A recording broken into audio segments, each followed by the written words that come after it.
الحمد لله الذي لم يتخذ ولدا ولم يكن له شريك في الملك ولم يكن له ولي من الذل وكبره تكبيرا. أشهد أن لا إله إلا الله وحده لا شريك له وأشهد أن محمدا عبده ورسوله. اللهم صل وسلم على سيدنا محمد وعلى آله وأصحابه أجمعين. أما بعد. Pegawai dan kita kuasa surau Umumul Hakim, tuan-tuan, puan-puan, muslimin muslimat, hadirin hadirat yang dirahmati Allah Subhanahu wa taala sekalian. Bersyukur kepada Allah Subhanahu wa taala pada malam ini, dan kita juga berada dalam penghujung bulan Rajab, dan biasanya tanggal malam ini adalah peristiwa Isra dan Mi'raj, pada tanggal 27 Rajab. Jadi peristiwa Isra dan Mi'raj itu juga adalah merupakan sejarah yang berlaku kepada Nabi SAW. Dan kita pun sedang mempelajari sejarah ataupun sirah Nabi SAW. Dan kita insya-Allah dapat mempelajarinya secara berkitab dari satu bab untuk penitilan pembelajaran tentang sirah. Dan sirah ini satu pelajaran yang sangat penting untuk bekalan kehidupan kita. Tanpa pemahaman kita tentang sirah, hanya sekadar kita belajar tafsir umpamanya, kita belajar hadis dan belajar kepada tauhid, fiqh, dan juga akhlak ataupun tasawuf, tapi tentang sirah terperinci kita tidak memahaminya, juga akan menimbulkan kekeliruan. Kalau belajar hadis pun okey juga, sebab hadis itu sebagian adalah merupakan dokongan, sokongan, pautan kepada kepahaman kita tentang sirah Nabi sallallahu alaihi wasallam itu. Sebab itu pentingnya sirah ini harus dipelajari oleh umat Islam untuk menjadikan diri kita ini sempurna, maju kehidupan kita, khususnya dalam soal kepimpinan, pentadbiran, pengurusan di atas hukum Allah Subhanahu wa taala ini. Dan itu telah sampai kepada beberapa tajuk yang berkisar kepada peperangan, Dan kalau tuan-tuan ada kitab ini, kita sampai kepada buku surat 108, iaitu peperangan Khaybar. Kalau kita dibentangkan tempoh hari tentang sejarah peperangan Hudaybiyah, yang mana peperangan Hudaybiyah ini sangat maknanya menguji umat Islam apabila akhirnya umat Islam terpaksa kembali balik ke Madinah, dalam keadaan mengenterai perjanjian yang memang berat sebelah, sehinggalah maknanya Nabi menerima ayat dalam surah Al-Fath, inna fatahna laka fatham mubina itu, itu ayat-ayat yang sangat maknanya memberi galakan kepada umat Islam bahawa umat Islam ini akan diberikan kemenangan nanti, akhirnya, oleh Allah Subhanahu wa taala, berkat kesabaran umat Islam ini, menempuh segala macam cabaran, ujian, peperangan dan sebagainya.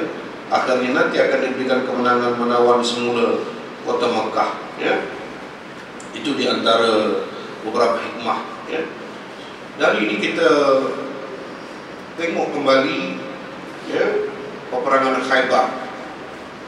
Dalam peperangan Al-Fath itu, dia berlaku pada 20 Ramadan tahun 8 Hijrah. Antara Hudaybiyah itu berlaku 6 Hijrah. Antara janji Allah nak diberikan kemenangan selepas balik tak berjayanya Nabi dan para sahabat ke Mekah dalam peristiwa Hudaybiyah itu 6 Hijrah, 6 hingga 8, 2 tahun. Celah-celah 2 tahun itu, tahun 7 Hijrah dan sebagainya itu berlaku juga peperangan. Tak pernah rehat oleh Nabi sallallahu alaihi wasallam. Buktinya dalam peperangan Khaybar ini, dia berlaku pada akhir Muharram tahun 7 Hijrah. Jadi 6 Hijrah dah peperangan Hudaybiyah. Kita tahu 8 Hijrah adalah peperangan Al-Fath, sehingga akhirnya Nabi dapat takluk kota Mekah. Jadi dalam 7 Hijrah ini berlaku peperangan Khaybar. Khaybar ini apa yang dikenal adalah merupakan sebuah oasis besar yang didiami oleh Yahudi. Ramailah bangsa Yahudi telah maknanya tinggal di lembah. Oasis ini lembah, ya, yang didiami oleh kebanyakan bangsa Yahudi. Terletak kira-kira 100 batu di utara Madinah, jalan nak menuju ke negeri Syam itu, tempat Khaybar itu. Sebab berlaku peperangan Khaybar ini, tuan-tuan, yakni setelah Nabi SAW memperolehi keamanan daripada puak Quraisy. Ini untungnya ada perjanjian ataupun perdamaian Hudaybiyah. Sebab perjanjian Hudaybiyah itu dia telah dimenteraikan dan membuat perjanjian bahawa tidak boleh berlaku peperangan selama lebih kurang 10 tahun macam itu. Tak boleh angkat senjata. Jadi rupa-rupanya hikmah, walaupun mereka awal perjanjian Hudaybiyah itu berat sebelah. Kenapa berat sebelah?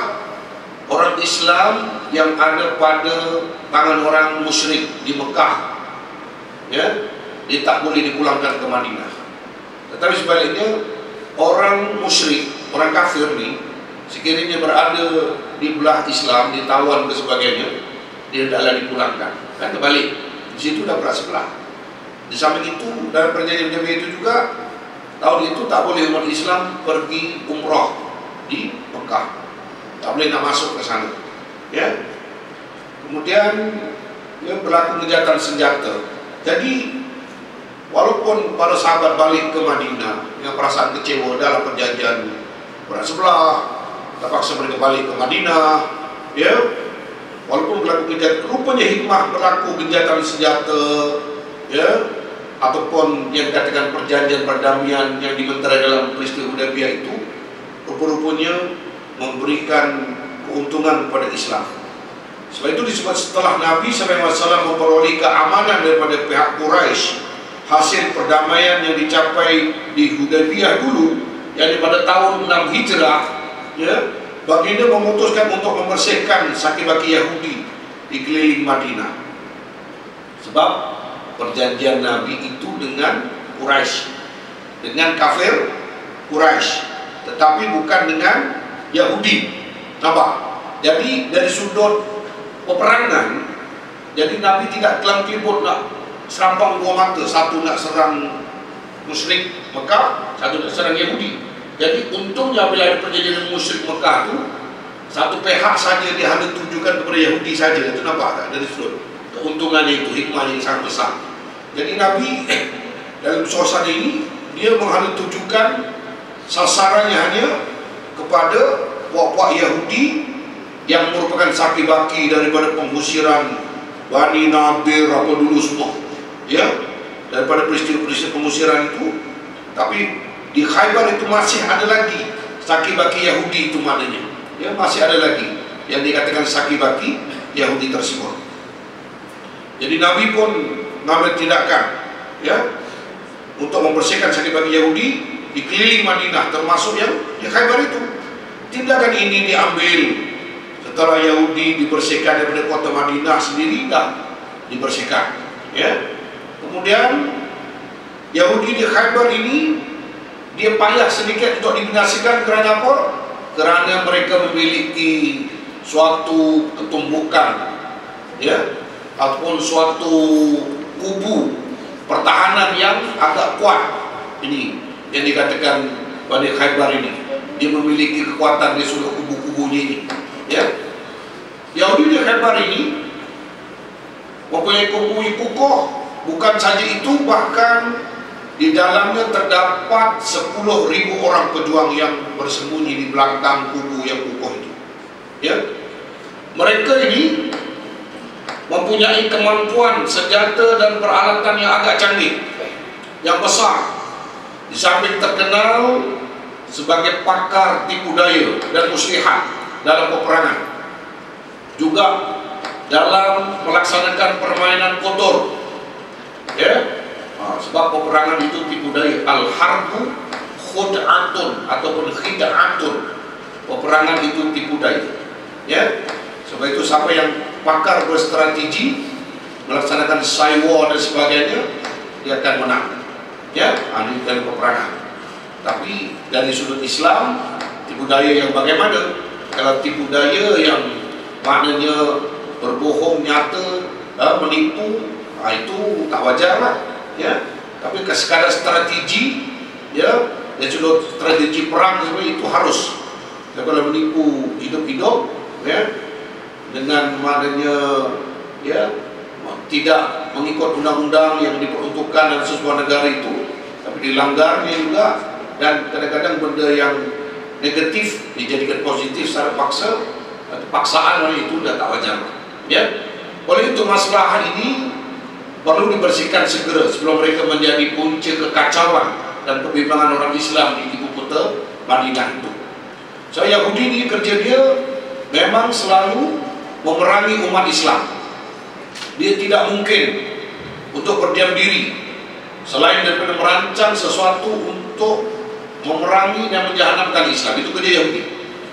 Sebab itu Nabi dan para sahabat sedang sebelum puak-puak Yahudi di Bani Khaybar ini melaksanakan serangan, ya, Islam kena bertindak lebih awal. Dengan ini Rasulullah SAW berpakat untuk keluar memerangi mereka pada hujung-hujung bulan Muharram itu. Baginda keluar memerangi mereka dalam satu angkatan lebih kurang 1.600 orang pejuang, termasuk 200 orang pahlawan berkuda. Bayangkan 1.600 nak berhadapan dengan 10.000 orang. Malah 10.000 orang Yahudi ini senjatanya lengkap canggih, ada kubu pertahanan kuat, ada pakar-pakar tipu daya. Tapi Islam ini 1.600. Tetapi jelas kita diajar dan kita dididik dengan keimanan, dengan ketakwaan, biasanya akan mengatasi seramai mana pun musuh. Kam min fi'atin ghalabat fi'atan katsiratan biiznillah wallahu ma'as sabirin. Berapa ramai, ya, orang yang sedikit dan golongan yang sedikit mampu mengalahkan golongan yang ramai, ya, dengan izin Allah Subhanahu wa taala. Syaratnya kita beriman, syaratnya kita bersabar. Itu yang dikatakan syarat, ya. Baginda telah mengumumkan panggilan perang pada para sahabat yang menyertai baginda dalam ghazwah ini, ya, yakni khususnya yang pernah terlibat dalam ghazwah Hudaybiyah.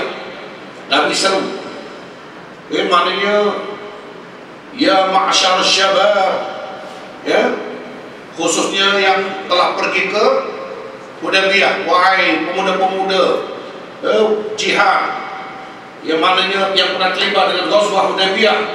Nabi seru supaya berhimpun dan berkumpul. Lalu baginda berjalan dengan kumpulan 1.600 orang ini sehingga tiba di pinggir Khaybar, lalu berkata kepada para sahabat, berhenti. Kemudian Nabi berdoa.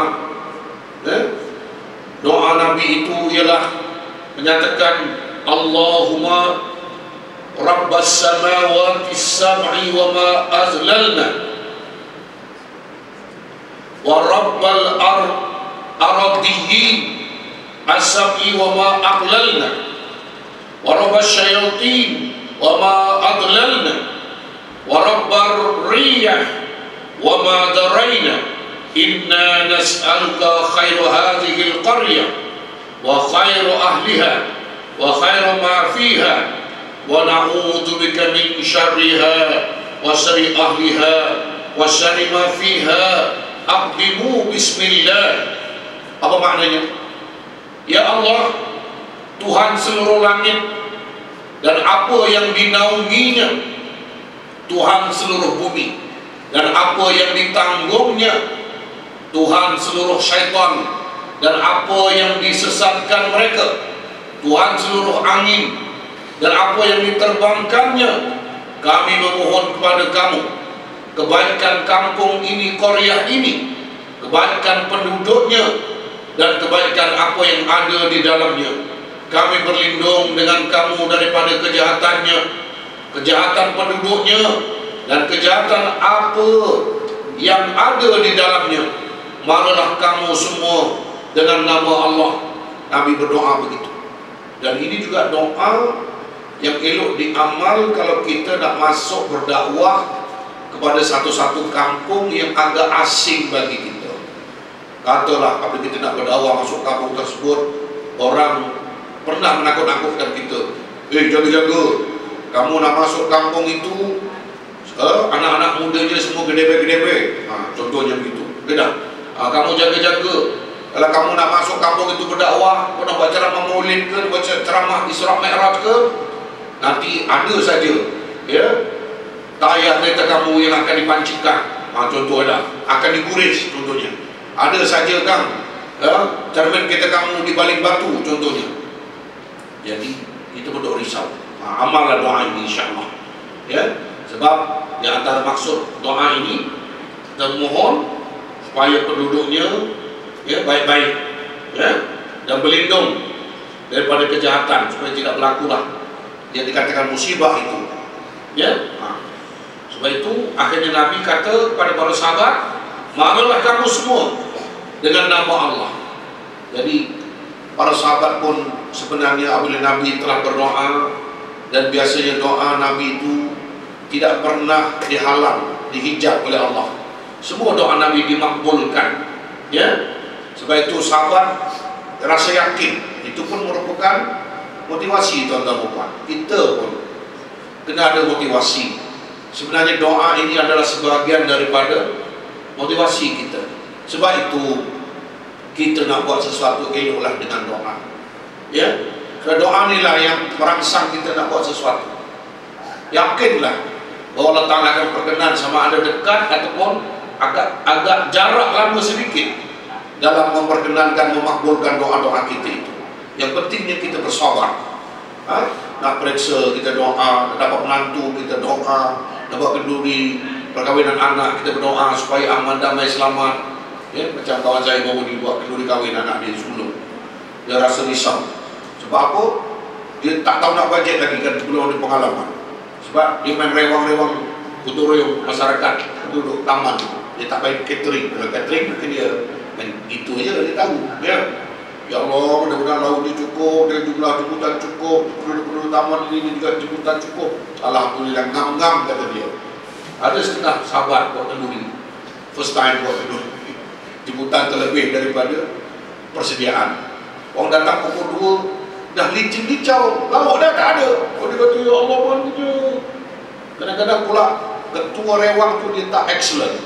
Kalau ketua rewang tu excellent, dia tengok orang ramai berderu lagi, tengok lauk, kuah, gulai apa semua, ini dah tinggal suku ni.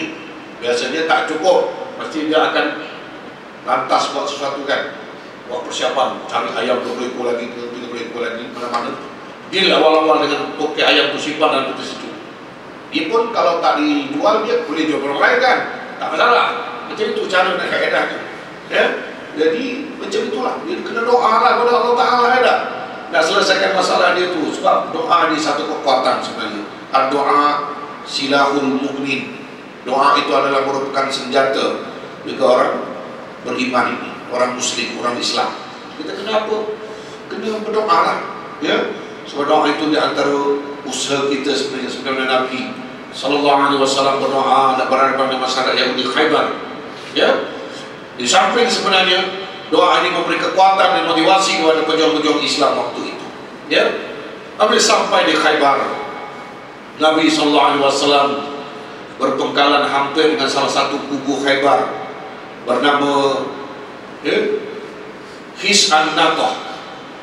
Yahudi telah menghimpunkan pejuang-pejuang mereka di dalamnya. Alhamdulillah, Hubab bin Al-Munzir mencadangkan agar angkatan tentera Islam itu berpindah. Kerana apa? Dia cukup kenal dengan penduduk An-Natah itu. Mereka terkenal dengan panahan yang jauh tetapi tepat. Apatah lagi kedudukan mereka agak tinggi, bukit, daripada kedudukan orang Islam. Senanglah dia nak memanah, benar orang Islam. Sebab itu Hubab bin Al-Munzir dia dapat membaca pergerakan musuh. Itu pentingnya kita ni dalam apa hal pun, kaedah boleh membaca environment ataupun qiraatul waqi', kaedahnya Qiraatul Waqi' ini dari sudut peperangan penting, dari sudut strategi dakwah penting. Ya, umpamanya kalau kita nak masuk pada perkampungan orang asli nak berdakwah, atau kita nak masuk berdakwah kepada masyarakat yang memang jauh daripada agama, contohnya masyarakat pantai yang surau pun tak ada kat situ, ya, kita kena kaji dulu budaya dia macam mana, ya, resam dia macam mana, ya, makanan, minuman, pakaian, semua sekali kita kena kaji. Tu barulah kaedah khatibun nas ala qadri uqulihim, ya, bercakap kepada manusia kena mengikut, ya, kadar pemikiran mereka. Maknanya latar belakang mereka apa semua itu kena kaji. Itu yang penting. Qiraatul Waqi' itu baca strategi apa semua dalam suatu masyarakat. Dalam peperangan pun sama. Kita kena meneliti dari sudut latar belakang, ya, kebolehan, kepandaian, strategi mereka, ya, kedudukan pasukan pemanahnya, kedudukan tentera pejuang pahlawannya, ya, dan juga kedudukan kita. Macam Hubab ni, dia bijak, dia tengok kita ni agak di bawah, mereka ada di atas, so dia mencadangkan supaya berundur ke tempat yang lain, supaya panahan-panahan nanti oleh puak-puak Yahudi yang ada di An-Natah ini tidak mengenai tentera-tentera Islam, ya. Sebab mereka bukan saja pandai memanah, puak Yahudi ini, mereka juga boleh menyerang hendak umat Islam pada waktu malam dengan berselindung di celah-celah pokok-pokok kurma yang banyak di keliling, apa yang dikatakan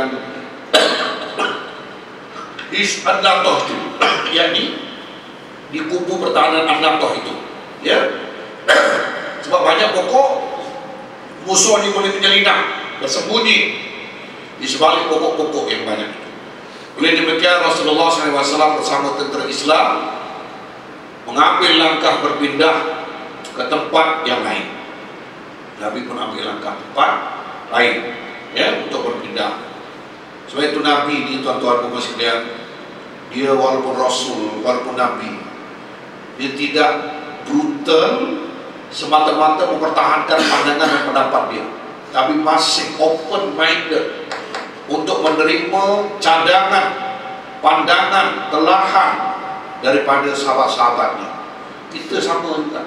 Kalau kita sebagai pemimpin di belah mana pun, kita sebagai pemimpin Korea Persatuan, ya, kita sebagai pemimpin dalam rumah pun, yes, dengan anak-anak, dengan isteri kita, jangan kita jadi manusia yang ghurur atau istiqjal ataupun, ya, syok sendiri. Kita kena minta pandangan daripada anak-anak, isteri.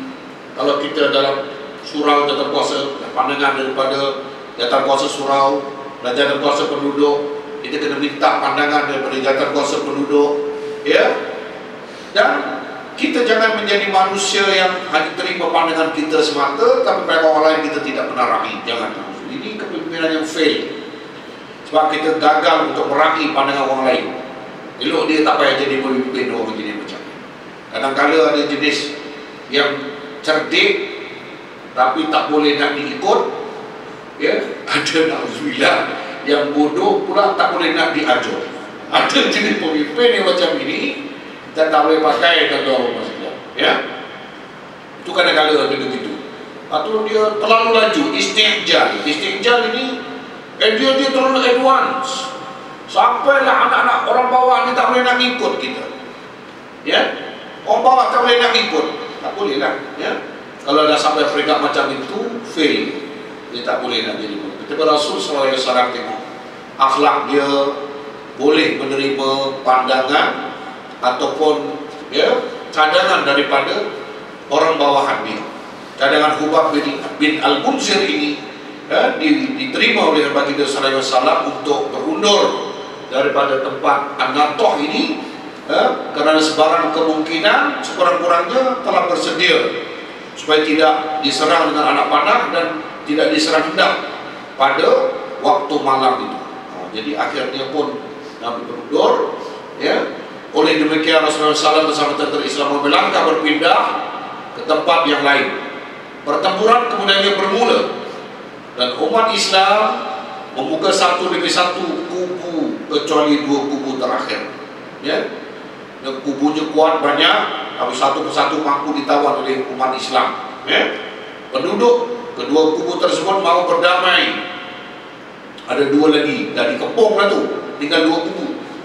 Tapi penduduk Yahudi ini nak berdamai dengan umat Islam ni, tetapi dengan syarat darah pejuang-pejuang mereka terpelihara dan zuriat mereka dilepaskan, tidak dibunuh atau tidak dijadikan tawanan.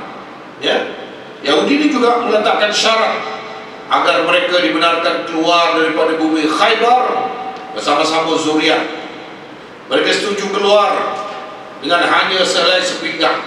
Ya, Baginda sallallahu alaihi wasallam berdamai dengan mereka dengan syarat-syarat tersebut. Jadi mereka boleh keluar, tapi syarat jangan bawa harta, jangan bawa senjata, bawa anak-anak aja selai sepinggang keluar.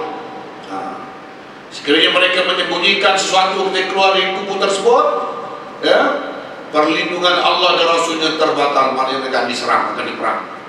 Kalau senjata lagi lah, kalau mereka susuk ataupun simpan sembunyikan senjata dalam jubah mereka contohnya, tak boleh. Mereka akan diserang. Sebab di sini disebut perlindungan Allah dan Rasul terbatal, mereka akan diserang, dibunuh. Mereka kemudiannya meninggalkan kedua-dua kubu tersebut. Umat Islam mendapati di dalam kedua-dua kubu tersebut terdapat senjata yang begitu banyak dan lembaran-lembaran Taurat. Ya, Yahudi telah datang menuntut kitab tersebut. Baginda mengarahkan agar ia dipulangkan kepada mereka sebab Taurat itu hak mereka. Bilangan Yahudi yang terbunuh dalam peperangan itu 93 orang, serta umat Islam hanya 15 orang yang syahid. Alhamdulillah. Ya, jadi hebatnya pejuang-pejuang Islam. 10.000 orang lawan dengan 1.600, tetapi kita penuh dengan strategi yang, ya, penuh dengan kebijaksanaan menghadapi musuh dan kepakaran berhadapan dengan kubu-kubu pertahanan itu. Akhirnya Islam itu menang. Ya, termasuk kubu An-Nahdhah yang hebat pun kalah juga akhirnya.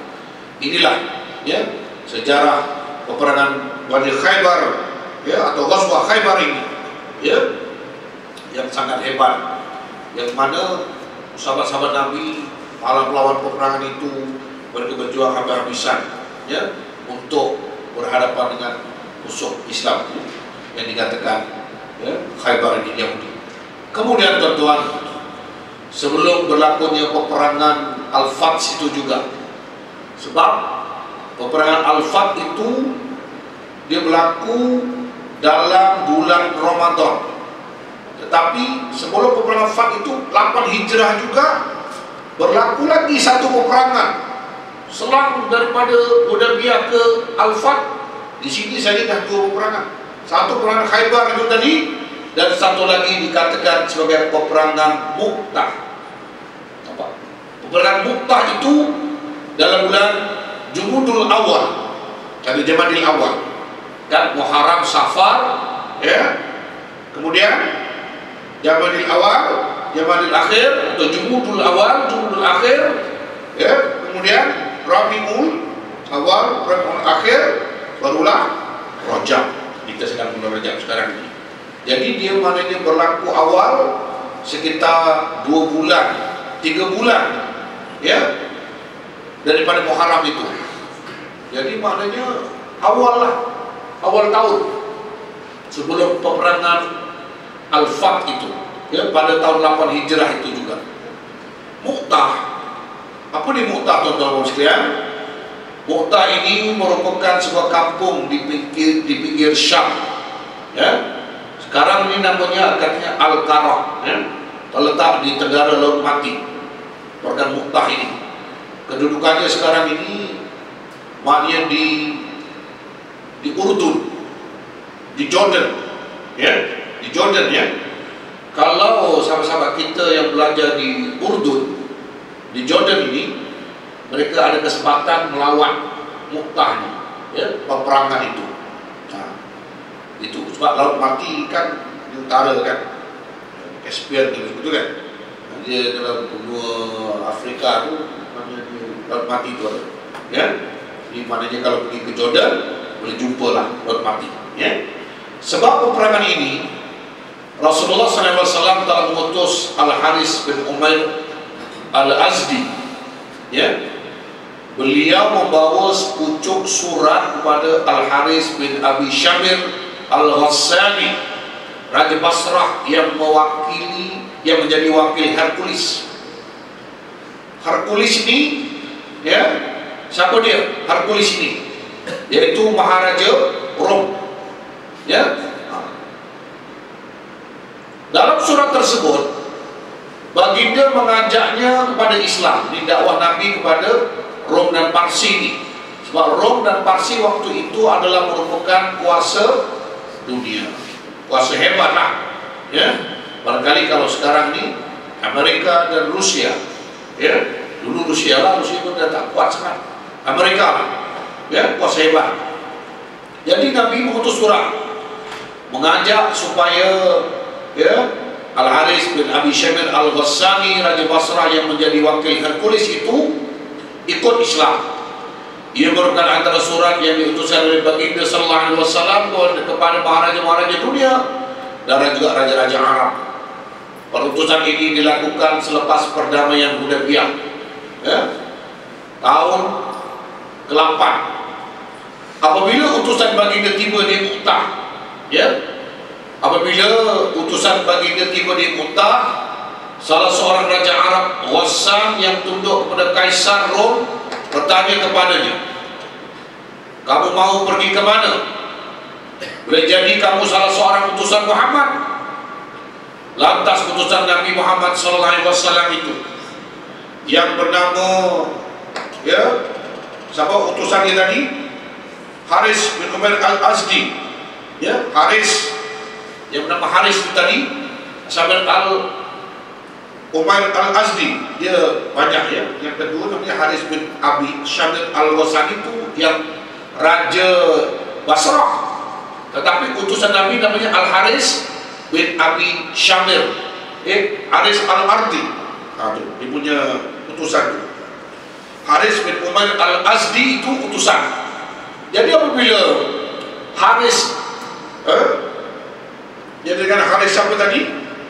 Haris bin Umair ini sebagai utusan membawa surat, apabila dikatakan, ya, aku utusan Muhammad, lalu ditawannya dia ni, ya, maknanya puak-puak Abi Syamir Al-Ghassani menawan, ya, Haris bin Umair, lalu diikat dan kemudian dibunuh dan dipenggal lehernya.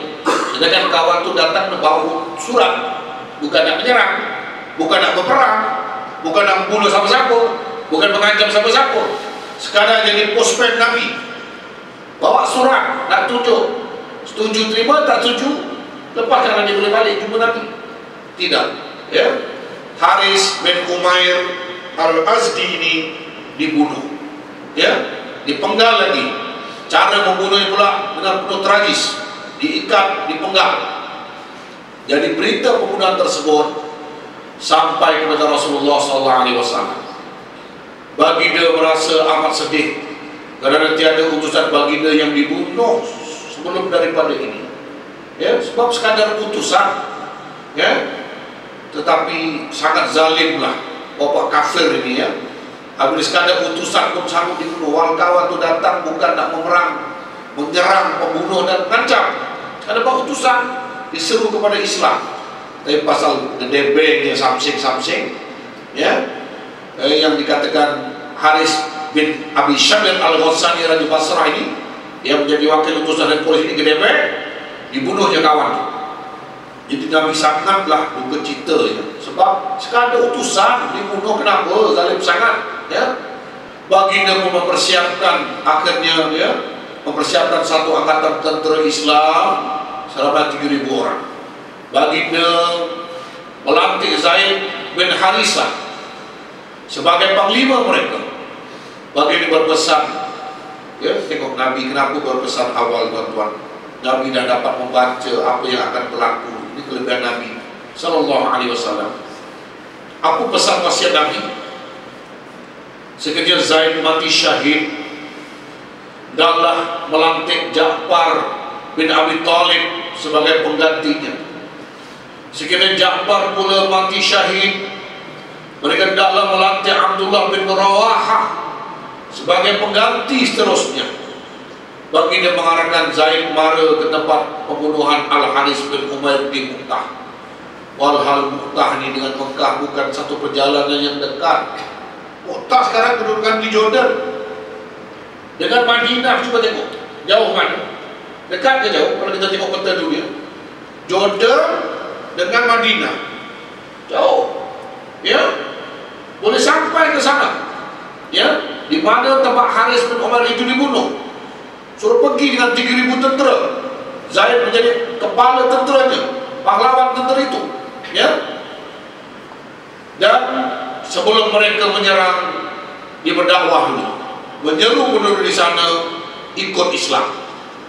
Sekiranya mereka menolak seruan tersebut, tentera Islam akan menyerang mereka, ya, akan memerangi mereka, ya. Sekiranya mereka menolak, memang benar, ya, mereka menolak.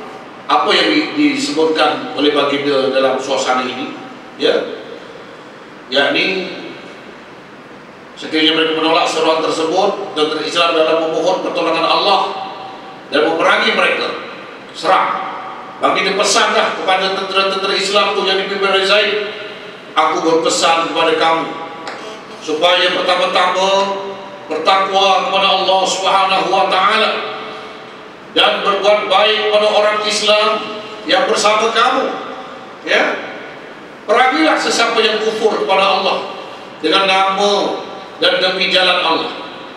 Jangan kamu belot jika diadakan perjanjian atau mencuri rampasan perang sebelum diagih-agihkan. Jangan kamu Nabi halang sebelum selesai perang, jangan cuba curi harta ghanimah itu masuk dalam poket kamu, ke disimpan kamu. Jangan khianat maknanya. Kemudian Nabi berpesan, jangan kamu membunuh kanak-kanak, jangan kamu membunuh wanita, jangan membunuh orang tua yang tak berdaya, dan jangan kamu membunuh para pendeta, ya, padri-padri mereka yang memencilkan diri mereka di gereja, beribadat di gereja masing-masing. Jangan bunuh. Jangan kamu musnahkan pokok-pokok tanaman, pokok kurma, ya, memotong pokok dan meruntuhkan binaan. Memang disiplin peperangan dalam Islam. Tapi hari ini Yahudi serang umat Islam macam mana? Dia tak nampak dulu bagaimana umat Islam berperang. Pesanan Nabi ini begini. Sekarang kalau Gaza itu umpamanya dibom, kanak-kanak mati, orang wanita mati, orang tua mati, masjid pun dibom, ya, bangunan runtuh jadi padang jarak, padang terukur. Malah kalau di Palestin sana, pokok-pokok tanaman umat Islam, pokok zaitun yang merupakan pendapatan utama bagi umat Islam di sana, disodoknya, dibunuhnya, dan didirikan bangunan-bangunan mereka. Ini Yahudi.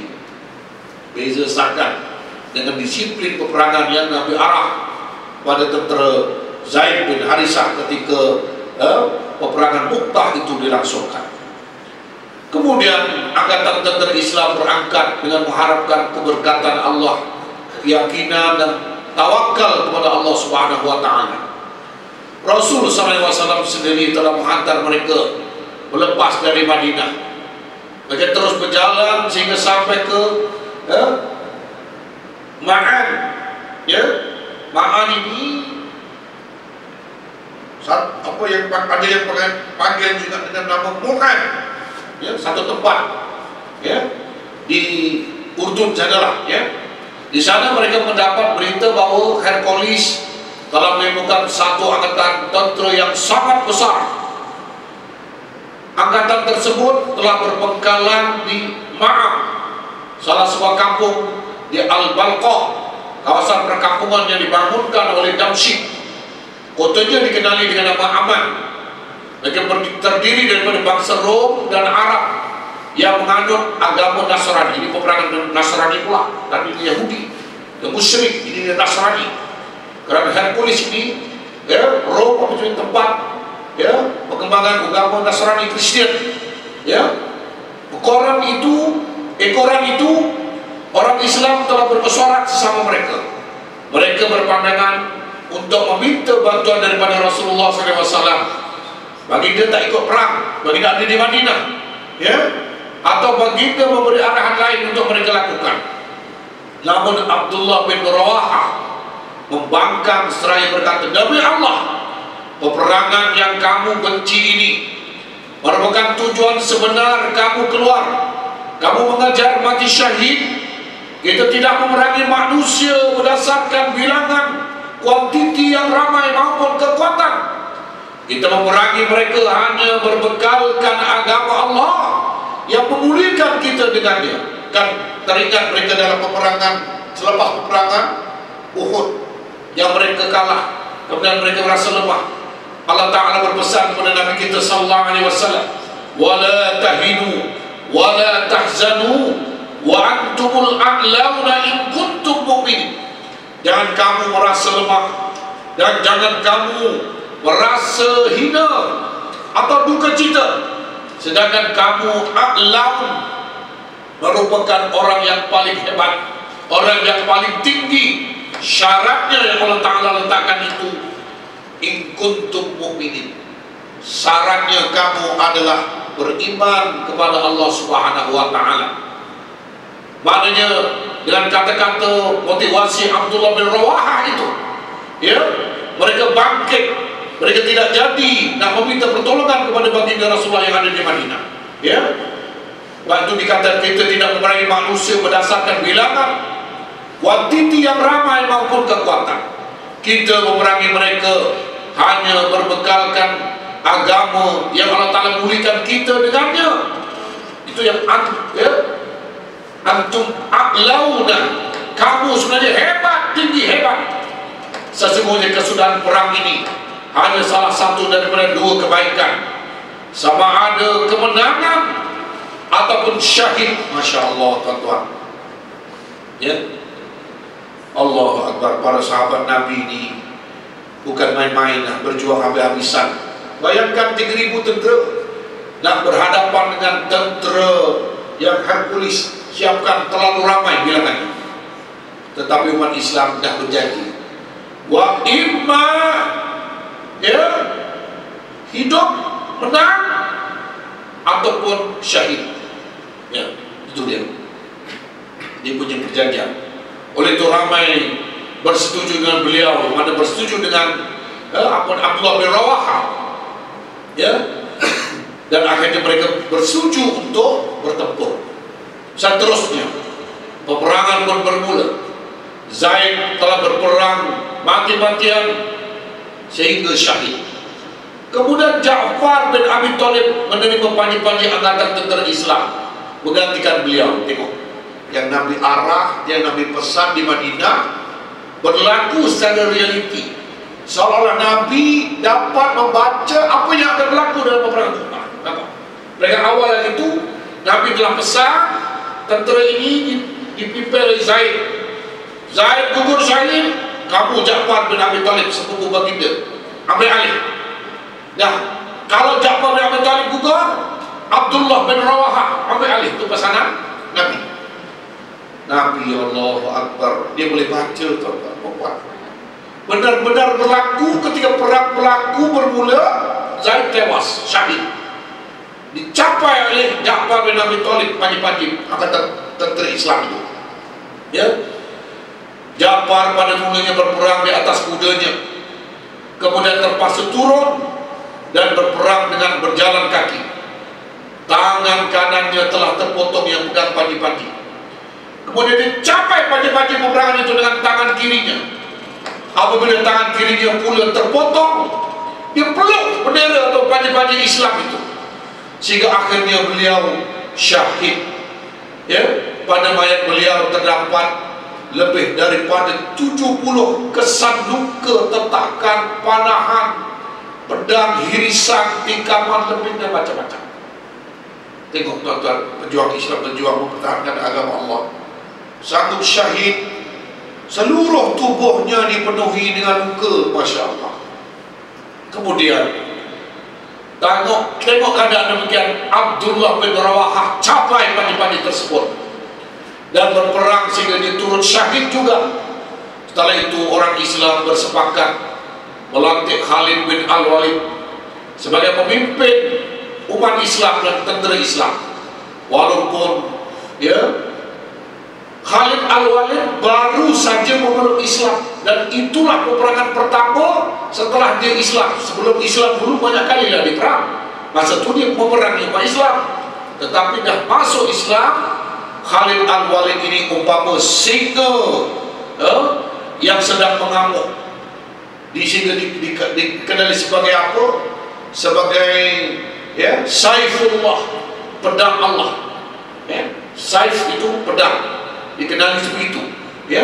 Kerana kelicikan, kehebatan, kepahlawanan, ketangkasan, beliau bermain pedang sangat hebat.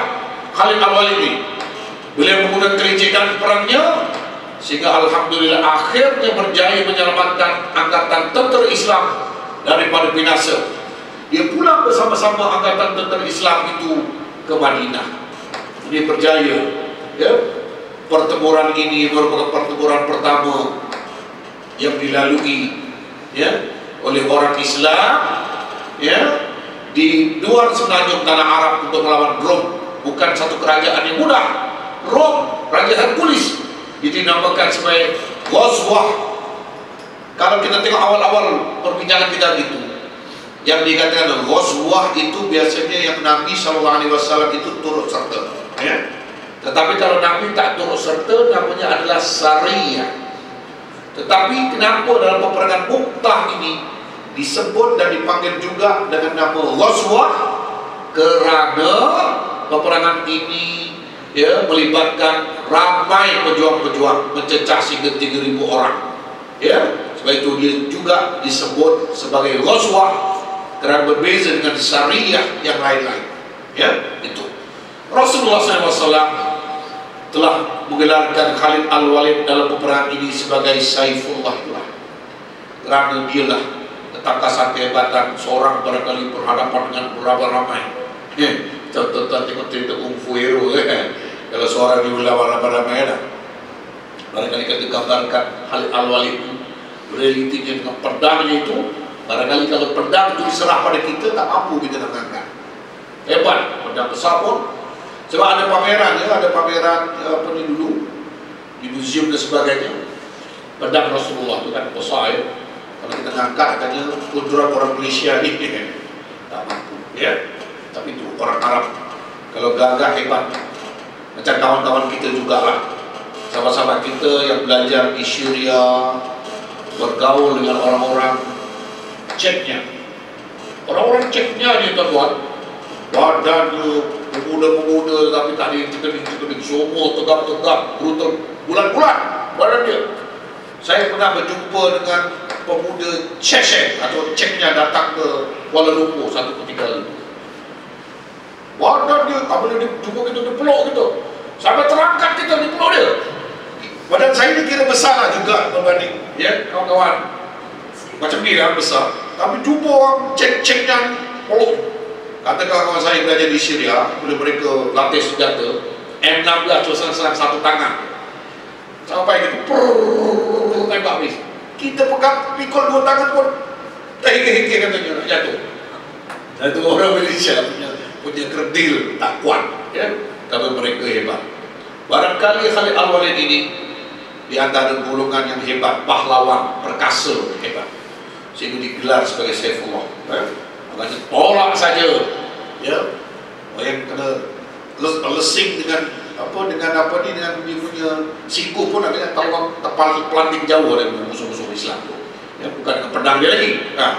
Barangkali itulah kehebatan Khalid Al-Walid di dalam peperangan jihad Mu'tah itu, dan sehingga akhirnya umat Islam berjaya kembali ke Madinah dengan kemenangan dalam peperangan Mu'tah itu. Ataupun barangkali dia berhadapan dengan satu ketumpukan, dia berjaya mengalahkan satu ketumpukan itu. Sebab karena ikut-ikut Hercules ini menghimpunkan terlalu ramai, dan dikatakan apa ni, pejuang-pejuang. Tapi mungkin tak sempat untuk mengalahkan semua sekali. Sebab apabila dah satu gerombolan itu dah kalahkan, akhirnya balik. Paling tidak maknanya sudah terbela lah, ya, sahabat kita tadi, ya, yang bernama Haris, ya, bin Umair Al-Ardi, kerana apa? Dia dibunuh sebagai utusan, ya, sebagai pengajaran. Sekalipun Rom, Parsi, ya, nanti kamu satu ketika akan jatuh. Benar rupanya tuan-tuan, ketika Nabi SAW dah tak ada, zaman Sayyidina Umar, ya, Rom dan Parsi akhirnya tunduk pada kerajaan Islam, sehingga gelar Raja Parsi ini, Raja Kaisar ini diambil. Itulah yang diberikan kepada Suraqah bin Malik ketika Nabi nak hijrah ke Madinah dulu. Bapak kafir Quraisy telah mengupah Suraqah untuk menjajaki Nabi dan Abu Bakar untuk membunuh, sehingga 3 kali dia angkat pedang dan kuda-kudanya terperosok masuk dalam pasir. Akhirnya apa? Akhirnya tak berjaya nak membunuh Nabi, dan akhirnya dimasuk Islam Suraqah bin Malik. Dan apabila dia dah masuk Islam, dia dah terlepas peluang 100 ekor unta yang ditawarkan oleh kafir Quraisy kan, kerana membunuh Nabi, tapi dah gagal bunuh Nabi.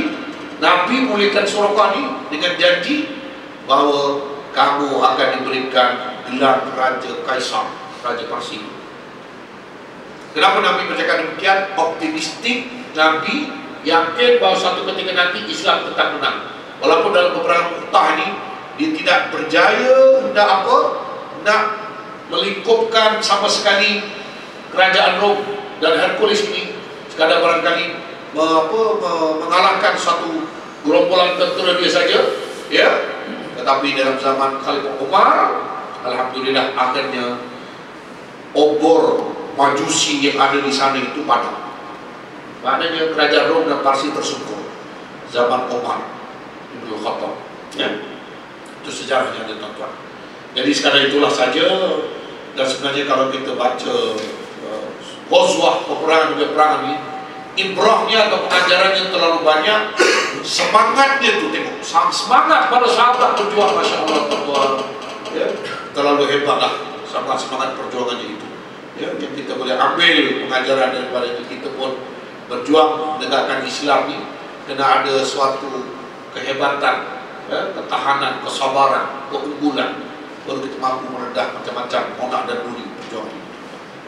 Berjuang nak menegakkan kebenaran ini memang macam-macam ujian, dengan penipuan, dengan penyelewengan, dengan tikam dari belakang, dengan fitnah, macam-macam. Tapi kalau kita kental, kalau kita berjuang, bisa untuk menegakkan Islam di muka bumi Allah SWT ini, kita yakin kebenaran, akhirnya benda yang benar ini akan menang, ya. Innal batila kana zahuqa, sesungguhnya benda batil itu akhirnya akan rebah juga akhirnya. Percayalah, puluhan yang benar pasti akan menang, insyaAllah, ya. Sekadar itulah yang kita dapat berkongsi bersama pada malam ini. Mudah-mudahan pada bulan-bulan yang akan datang kita akan sama-sama. Bulan akan datang sama macam biasa jadual ini, ya. Ada 10 hari bulan pula. Awal Ramadan, kita Ramadan lah, ya. Kita tazkirah Ramadan lah. Begitu. Wallahu a'lam. Jadi mudah-mudahan kita akan bertemu lagi dalam waktu-waktu yang lain. Aku qauli hadza wa astaghfirullahal azim li wa lakum. Assalamualaikum warahmatullahi wabarakatuh.